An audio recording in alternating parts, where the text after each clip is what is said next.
Hi friends, മുൻ കേന്ദ്രമന്ത്രിയും ബി.ജെ.പിയുടെ senior നേതാക്കളിൽ ഒരാളുമായ പ്രകാശ് ജാവ്ദേക്കറും LDF കൺവീനർ ഇ.പി. ജയരാജനും തമ്മിൽ ദല്ലാൽ നന്ദകുമാറിന്റെ സാന്നിധ്യത്തിൽ നടന്ന ചർച്ച കേരള രാഷ്ട്രീയത്തെ പിടിച്ചുലച്ചിരിക്കുകയാണ്.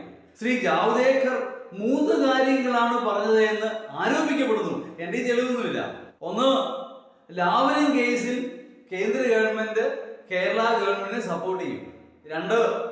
സ്വർണ്ണക്കടത്ത് ഉൾപ്പെടെയുള്ള കേരള ഗവൺമെന്റിനെതിരെയുള്ള അന്വേഷണങ്ങൾ നിർത്തിവെക്കും.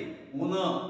2026 നിയമസഭാ ഇലക്ഷനിൽ പിണറായി വീണ്ടും അധികാരത്തിൽ വരാൻ ബി.ജെ.പി സപ്പോർട്ട് ചെയ്യും. ഒരേ ഒരു ഡിമാൻഡ് മാത്രം, ഏതാനും ചില സീറ്റുകളിൽ പ്രത്യേകിച്ചും തൃശ്ശൂര് LDF ബി.ജെ.പിയെ സപ്പോർട്ട് ചെയ്യണം. കുറഞ്ഞ പക്ഷം സുരേഷ് ഗോപിയെ എങ്കിലും ജയിപ്പിക്കണം. സംഭവ്യമാണ്, സാധ്യതയുണ്ട്.